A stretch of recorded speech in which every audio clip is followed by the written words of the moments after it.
She cured leprosy. Yet, despite this monumental scientific achievement, history completely erased her name. This is the stolen legacy of Alice Augusta Ball, a brilliant breakthrough, and the tragic historical theft of an American pioneer. Part 1, The Crisis, Hansen's disease in the early 1900s. Back then, the stakes in Hawaii were terrifying. A severe health crisis led to extreme measures.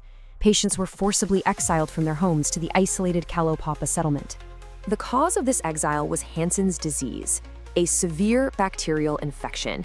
It causes skin lesions, irreversible nerve damage, and physical disfigurement. Historically, it triggered intense social stigma. Patients were stripped of their normal lives, forced into isolation. Medical options were bleak. The only known remedy was raw chaulmoogra oil. Oral ingestion revolted the stomach, causing severe nausea. Subcutaneous injections were excruciatingly painful. The thick, water-insoluble oil formed dense abscesses beneath the skin. The treatment was largely unbearable. A medical breakthrough was desperately needed. Part 2. Who was Alice Ball? The unlikely savior. She was a brilliant young African-American woman breaking massive barriers in the field of chemistry. By 1915, her achievements were unprecedented. Arriving from Seattle, she became the very first woman to earn a master's degree in chemistry at the University of Hawaii. She was also the first African American to achieve this. Shortly after, she became their first female chemistry instructor. Part 3. The breakthrough, the Ball method. In 1915, Dr. Harry T. Hollyman asked for her help. He needed her to isolate the active compounds in raw chaulmoogra oil to make it a viable, humane treatment. She took a rigorous chemical approach to isolate the cure. First, she saponified the chaulmoogra oil into fatty acids. Then, she isolated the ethyl esters of those fatty acids.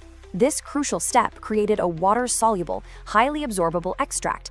It could finally be administered as a painless injection. The mystery was solved. The real-world impact of this chemical structure was profound. Making the oil injectable and painless changed everything. Patients finally recovered. Thousands returned from exile.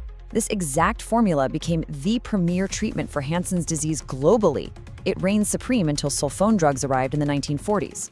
Part 4. The Erasure, a legacy stolen. Here we reach a tragic turning point. Alice Augusta Ball died suddenly. She was only age 24. She passed away before she could ever publish her own findings. Her death paved the way for a deep betrayal. University president Arthur L. Dean took over her unfinished research. He published the findings in 1920. He claimed the work and the scientific method entirely as his own. Absolutely no credit was given to Alice Ball. Her credit was stolen. On the left, the Ball method, the rightful original discovery born from her genius. On the right, the Dean method, the name Arthur L. Dean gave to her stolen life's work. In 1922, Dr. Hallman published an article detailing her process. He explicitly named it the Ball method. This single citation was the solemn proof. It was the only thread keeping her from total historical oblivion for over 50 years. Part 5. Legacy restored, reclaiming history. Decades later, dedicated historians and scientists finally unearthed the truth. In the 1970s, university researchers finally uncovered the archives proving her original work. In the year 2000, the University of Hawaii dedicated a bronze plaque to her, placing it directly at the campus's lone chaulmoogra tree. And in 2007, she was posthumously awarded the Medal of Distinction. This officially ended the erasure. Today, February 29, is recognized as Alice Ball Day in Hawaii. It's a mark of deep reverence. It honors the immense intellectual property, the genius, and the life she sacrificed as a pioneering African-American woman in STEM. Her name was Alice Augusta Ball. She cured leprosy at age 24. Who else has history erased?